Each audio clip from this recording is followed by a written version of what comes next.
जब भी हम किसी बड़े शासक की बात करते हैं तो हम ये जरूर देखते हैं कि उस शासक ने अपने राज के दौरान कितने युद्ध जीते हैं। युद्ध को लेकर हमने देश के ताकतवर होने का भी अनुमान लगाना सीख लिया है।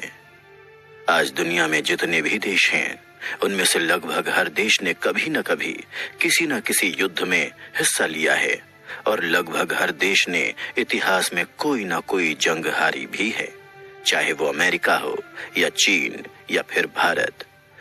अब जंग को करने के हर देश के अलग अलग कारण हो सकते हैं, जैसे हिटलर का पोलैंड पर हमला, उसके मन में यहूदियों के लिए छुपी नफरत और अपने आप को दुनिया का सबसे ताकतवर इंसान बताने के इरादे से किया गया था। तो वहीं जापान ने चीन पर हमला अपने देश की भूमि का विस्तार करने के लिए किया था। लेकिन भारत के संबंध में बात कुछ अलग है। अगर हम भारतवर्ष के संपूर्ण इतिहास को गौर से देखें तो एक बात तो साफ है कि भारत के शासकों ने कभी भी किसी दूसरे देश पर हमला नहीं किया। इस देश में चंद्रगुप्त मौर्य जैसे महान शासक पैदा हुए हैं जो उस वक्त दुनिया की सबसे एडवांस्ड मिलिट्री रखा करते थे। बावजूद इसके भारत के शासकों ने कभी भी अपने पड़ोसी मुल्कों पर हमला करके उन पर कब्जा करने की कोशिश नहीं की थी। मगर हाँ, जब भी किसी दूसरे देश ने कभी भारत पर हमला करने की कोशिश की तो भारत ने हमेशा इस बात का मुंह तोड़ जवाब दिया है और साल 1947 में अंग्रेजों से आजादी मिलने के बाद भी ये सिलसिला ऐसे ही जारी रहा है। अगर गौर किया जाए तो भारत के साथ पड़ोसी देश पाकिस्तान ने 4 बार जंग छेड़ी थी, मगर एक बार भी वो अपने इरादों में कामयाब नहीं हो सका। इसमें सबसे पहली जंग आजादी के ठीक बाद साल 1947 में कश्मीर को लेकर हुई थी।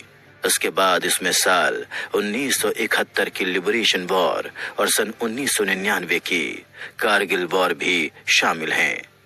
मगर भारत और पाकिस्तान के बीच हुए इन युद्धों में आज भी सबसे विशेष सन 1971 की जंग मानी जाती है। इस युद्ध में जहां एक तरफ पाकिस्तान के साथ अमेरिका जैसे ताकतवर देश खड़े थे तो वहीं भारत के साथ रूस जैसा मित्र देश खड़ा था और इस युद्ध ने दुनिया भर में भारत की छवि को पूरी तरह से बदल दिया था। दूसरे विश्व युद्ध के बाद शायद ही ऐसा कोई युद्ध हुआ होगा जिसमें 1 लाख के करीब सैनिकों ने किसी देश के सामने सरेंडर किया हो।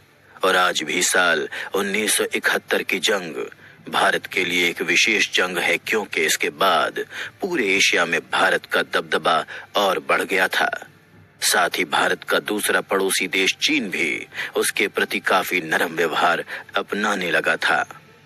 मगर जानने वाली बात यह है कि आखिरकार ये युद्ध क्यों हुआ और इस युद्ध के नतीजे क्या हुए थे और कैसे एक सीमित बजट के बावजूद भी भारत ने पाकिस्तान के साथ साथ अमेरिका, ब्रिटेन जैसी महाशक्तियों को भी अपने सामने घुटने टेकने पर मजबूर कर दिया। साथ ही इस युद्ध के बाद भारत और पाकिस्तान के संबंधों में क्या फर्क आया और वो क्या वजह थी जिसकी वजह से भारत इस युद्ध को जीतने में सफल हुआ और कैसे उस वक्त पाकिस्तान को 93,000 सैनिकों के साथ भारतीय सेना के सामने सरेंडर करना पड़ा था।